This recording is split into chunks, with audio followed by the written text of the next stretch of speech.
Hey everyone, this is Andrew from Private Investigator Advice, and this is the Private Investigator Advice podcast. Thank you guys for tuning in. If you're new to the investigation industry or you want to get in, I would highly recommend going all the way back to the beginning. Listen to like episodes 1 through 10. That's where I try to talk you out of the industry, and if you're still interested, I would keep on listening through all the way up to, well, this one. So anyways, I'm really glad you could join us. There's a lot of information on these podcasts, but a lot of information on the website at piadvice.net. I highly encourage you to check that out. And also the YouTube channel, just as much advice on there. It's got podcast videos and, reviews of products and tips and you name it. I do the best I can to keep providing quality content to you guys week after week. With that being said, I actually took about 2 weeks off. Just real quick, my family was on spring break, and we had some home improvements to do, and I was working at the same time, and there just wasn't enough time to get to the podcast, so I had to take a small break. But now we're back on track, and I'm bringing you back with a really, I think, fun topic to talk about, something that's going to be interesting and probably make some people upset at the same time. So anyways, this is going to be episode 92, it looks like. But before we get into that, I just want to say that this episode is brought to you by First Defender TacticalGear.com. And First Defender Tactical Gear has a security enforcement officer badge that they are selling on their website for, here's $24.95. Now, the reason I like this badge is it's embedded into the leather holder. It comes with a long chain to wrap around your neck, so you can just have it dangling in front of your chest, or it's got a Velcro attachment here, so you wrap this around your belt, and when it's Velcroed, it doesn't slip off. I don't know, could you hear that on there on the podcast? Yeah. It's really nice. It's really nice. Now, I'm not totally unfamiliar with badges. Back in the day when I was doing loss prevention, I had a badge, and on these badges, they have clips, and when you put the clip on your waistband or on your belt or whatever, when you sit, your legs kind of push up and it slides up and it kind of ends up dangling off, or sometimes it comes off altogether. And that's what you're not going to find happening with the First Defender Tactical Security Badge. This is embedded in here. It's not coming out. So that's pretty nice. I really think this is made with some quality. And it's got a little bit of weight to it. I like it. I definitely suggest you guys check this out, especially if you plan on doing some security work or adding that to your investigation business. It's definitely something you should have. It's like being able to quickly identify yourself. Now, I always recommend that private investigators don't use badges, so I would definitely use this in the security capacity, security, loss prevention, things like that. Definitely check them out. And of course, you can find them at firstdefendertacticalgear.com. Right on the front there, you're going to see all the information about the badge. So again, we thank First Defender Tactical Gear for advertising on the PI Advice website. Okay, guys. So today's topic, episode 92. So this is a topic that everybody should kind of be aware of in regards to doing surveillance. This topic is especially interesting for applicable for those who are in the insurance investigation industry and they're doing surveillance a lot, because this is something that people keep track of. And what do they keep track of? They keep track of video percentage. And so what video percentage is for a surveillance investigator is the amount of time someone gets video of their subject on surveillance. So to simplify it, if you work 10 days and of those 10 days you get 7 days video, of those 10 days you get 7 days of video each day, and that would be 70% video percentage. That would be a really good percentage, by the way. That 70 is pretty good in this industry. And so video video percentage is just a way of measurement to kind of, or one indicator rather, of how somebody's doing out in the field. And so this question was asked to me way back when. I couldn't tell you the exact date. I'm sure if I looked real hard, I could figure it out. But it was this is what James asked. He says, "Hey, Andrew, I'm a PI currently working in Florida. In your opinion, what is a good number to have overall, statistically speaking? For example, for every 100 days worked, how many should you be getting video on? Obviously, 100% is nearly impossible, but what would be an acceptable percentage for you? Thank you for your videos. You have helped me in the field." In further conversation, James also believed that 50% video was with a low burn rate, meaning you didn't get caught by the person, was a good mark to hit. And so that was his thoughts on it, and he wanted my advice. And so I did write. I wrote an article around it because I thought it was an incredibly important topic. So, like I said, kind of in the beginning, subject video percentage is a great measurement tool for a company to look at an investigator. Now, there's a lot of intangibles, of course, with an investigator, but it's an important measurement tool. And so, one of the ways that the video percentage can be kind of used is, let's say I'm in Washington, Bobby's in Washington, and Bobby and I we work the same types of files, right? We're working in the same areas. It's a way to compare investigators, in an industry or in an area rather. So I can maybe shoot 70% consistently, and maybe Bobby shoots 40%. We know that, maybe 70% is incredibly high, but we know that 40% is really low. So that gives us an indicator like, hey, this isn't just the area. Bobby might be doing something wrong, and we need to find out what Bobby's doing wrong out there, why he's not getting video percentage. Maybe, the low video percentage might represent like that the person isn't being aggressive enough in the field, or he or she isn't getting a good surveillance position. So there's different things, that could be causing that to happen. And so, and this isn't the first time I've ever talked about this. I mean, like generally speaking, I've debated this topic before with people. In fact, way back when I was a field supervisor, and I had a manager. He'd been doing it longer than me, obviously. But I had, we had 15 or 20 people in our territory that we were working with. And he strongly believed that the goal that we should set for this 15 to 20 investigator team would be a 60% video percentage. Like, that's the goal to hit. Then you're doing good. That's what his thoughts were. And I must have debated him for like an hour and a half on this subject because I was so passionate about it. And mainly because I thought that his reasoning was flawed, right? And so at the time of the conversation, I said, no, I don't think 60% should be the goal. I think 70% should be the goal. And he was like, why would you say 70%, Andrew? Like, that's really unattainable for most people. Like, why would you shoot so high? And I'm like, I can't remember his name now. It's kind of escaping me, but I was like, listen, I go, you want to aim low, you're going to hit low. So if 60% is the mark to hit, then people aren't going to try very hard, and they're probably going to go underneath because you're not really pushing yourself. If you've been in this industry long enough, I would say that 60% is on the low end of what investigators should be shooting. So if you aim higher, which I thought 70 was a decent number to aim at. It wasn't unattainable, but it was a mark to shoot for. That it would help people try a little bit harder, and I believe that the averages would be higher in the team. They might not hit 70, and that really wasn't the point of it. The point was to strive for something better. And so, anyways, I don't remember how it turned out. I still believe I was right. And because I don't think you should, don't set your bar super low because, then you're going to hit it and then, you're not going to try very hard. So anyways, so in those times when I was, working for that company, there were certain rules and a lot of these rules still apply today for different companies. But I felt like the rules for this company were completely fair. Excuse me.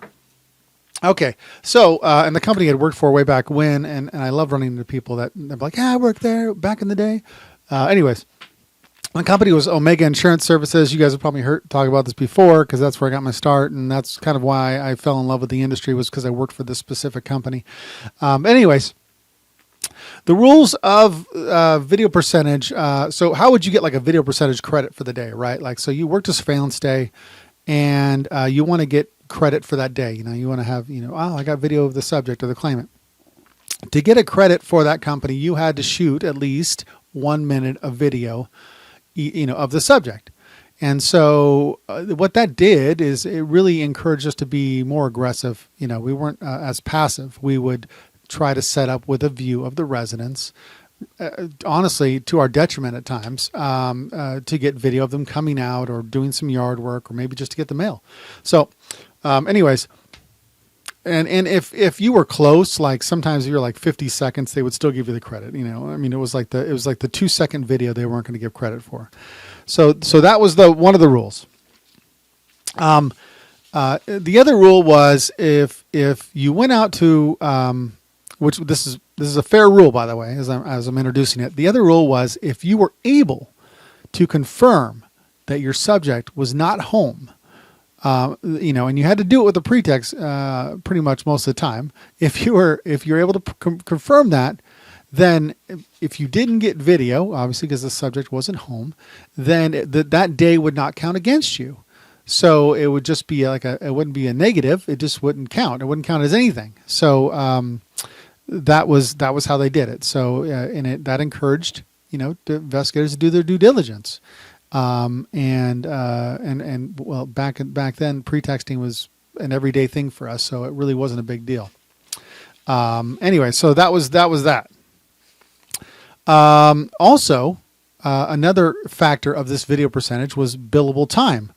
For someone who got video on a day that they were 12 hours, that percentage or that video weight, if it were, how do you say it? Would be more would be better than someone who got video and only worked 4 hours because they lost them. So that 12-hour day would weigh more than the 4-hour day. So and things happen, but that's just kind of how it worked. They emphasized that you were able to stay with them. You got video. That was a great job, Andrew. Well, thank you, sir. And whatever. So anyways, that's kind of how that worked. And of course, there's a lot of intangibles that we'll talk about in a future podcast. Maybe it'll be the next podcast you listen to. We'll talk about those. But when an investigator could work more days, and this is why I think that the weight was a good idea. If you get a 3-day budget or with 24 hours, and you could bill that out in 2 days, that opens up a whole other day to fill you in with more work. And they can get to cases faster, so it's better for the company. So that was always good for people who could do that. So now I don't have the brain power to create some spreadsheet for you guys in regards to how you can track all this stuff. You're going to have to do that on your own, but I would highly encourage you to do so. You want to kind of keep track of how you're doing out there, because you might look at your stats and go, oh, wow, like maybe that's not good. And don't get me wrong. I know that there's different areas that are, people are going to struggle more in some areas than others. For me, and this is just being realistic, like if I was to work in downtown New York, I would probably struggle, right? Like if you sent me from here to Washington and you go, hey, Andrew, go spend a month in New York and downtown, Times Square. And I want you to go work out in that specific area and get, go do your surveillance, go work all these cases. I would probably struggle much more than somebody who's been in that area for 2 years and knows how things work over there. They're probably going to do much better than me. And with that being said, somebody who is in super rural area, their video percentages might be a little bit lower than the norm in most areas because, it's a difficult environment to be in and still maintain a certain video percentage. Because sitting in front of a farm is probably not going to go very well, So anyway, so you have to kind of adjust, and of course, a good company will take that into consideration under different circumstances. that works. But anyways, another key indicator with video percentage is you can't necessarily judge somebody over 1 month or 1 week or 1 day, right? So you must take this over a longer period. So a general rule is to average someone's video percentage over a year, because a lot of things can happen in a year. A lot of things. So you're going to have really great months, and you're going to have some maybe not so good months. You're going to have, and the weather plays a part in these things, and how people react and respond to when they come outside and do things and garden and, activities. So these things will vary. But I will say that a good investigator is going to set themselves up for success, for the best successful situation as possible, in getting video of the person they're out there to videotape, right? You want to do the best you can without compromising your surveillance, right? So, okay, so the year, that's what you want to judge it off of. You can measure it quarterly or whatever. But I think that is the fairest, over a long duration like that. Okay, so what is a good video percentage for a private investigator over a 1 year span, since we've dedicated to that amount of time? So I believe top investigators will get between like 67 and 70%. And if you get over that, I applaud you. That's great. I think that's really great. I've reached, the high 60s. I've been in the 67s, 69s. I don't recall at that time in my career ever hitting 70. I may have, maybe, I don't know. I had great months where it was like 80%, 90%, but then there were other months where I struggled. And so, obviously the more work you get, the better chance you have at getting a better video percentage, because there's more opportunities. Those slower months that you have, if you're working like 10 days a month, then the percentage is going to be a little more harsh, right? So if you only got 5 out of the 10 days, that's 50%. That's not a great average. So that's why, again, goes back to the whole year span we want to focus on, because, there's going to be more opportunities to average things out. So that's my opinion. I believe 67 to 70 that's some top marks. That's what you should be aiming for. Now, you're always going to hit it? Probably not. You're going to have great years and bad years. Hopefully the bad years aren't like really low, because then you got to maybe kind of rethink what's happening out there, what you're doing, self-evaluating yourself, and being realistic with yourself, kind of being truthful with yourself. Because sometimes, I think that we as investigators can justify lazy decisions and bad decisions because it feels more comfortable to do that than to push the file a little bit more, maybe be a little more aggressive. So just kind of keep that in mind. I think that's a way to make yourself better every day, every year. Okay. So, listen, here's my final thoughts on this before I wrap this up. And, how do I put this? Listen, there's don't get caught caught up with this whole video percentage thing. I know what you've already going to say. I've been doing this a very long time. If you're upset about it or you want to rebut this, that's fine. I completely understand that, because I've had these conversations before, and I'm in the field. I still do this. This is still something that I have to abide by too. This isn't something I'm just throwing out there randomly. These are things that I have to worry about as well in my career. But I know there's more things to an investigator. There's more intangibles that we're going to talk about that are incredibly important as well. And so, I think what we're always trying to do is be a very well-rounded investigator, not only just in the field and investigating itself, but surveillance is, we want to be very well-rounded.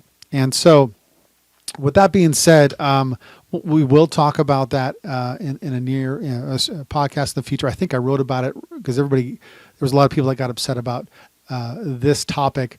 And so I rounded it off a little bit more, kind of sharing the intangibles that I know are incredibly important in this industry that aren't necessarily measured like video percentage. Some of them are, and some of them we kind of scratched on a little bit here. But anyways, before I let you go, just let you know that this podcast is also, I do this at the end of the podcast, by the way. This episode is also brought to you by Private Investigator Advice. Private Investigator Advice offers currently 3 templates. They've got the intake template, getting information from your client, making sure you get the client information, not just the case information, because the client information is just as important, and getting the proper information. We're also got the retainer agreement, because some files need retainer agreements. They need to know what the expectations are. The client needs to know what you're going to be doing, and you need to let them know what they're responsible for. And so there's no, I didn't understand that. No, you've read it, it's understood, and this is how much you said you were going to pay me, et cetera, et cetera. So I offer that as well. And finally, if you're getting into the surveillance industry, or maybe you've been doing something else, you've got your own business, and you said, okay, I want to give surveillance a try. I've got the surveillance template available, where I've got the template itself, where it's all organized with all the information you need, and also I've got the example report, so it shows you the verbiage, and I even have the walkthrough video to show you in that report, like, okay, this is where this goes, this is where this goes, so you're completely prepared. So that's all I have for now. Definitely check that out. I'm going to put links to all this stuff, the advertisers, First Defender tactical gear, the PI advice templates, and a link to this article, if you're watching this on the video, so you can see and read more. If you like to read better, read these types of things better than listening to me. So anyways, guys, thank you for your time. Have a, have a great rest of your day. We'll be back on schedule as usual with these podcasts, and I appreciate your support and your encouragement. And again, guys, just thank you. All right, guys, bye-bye.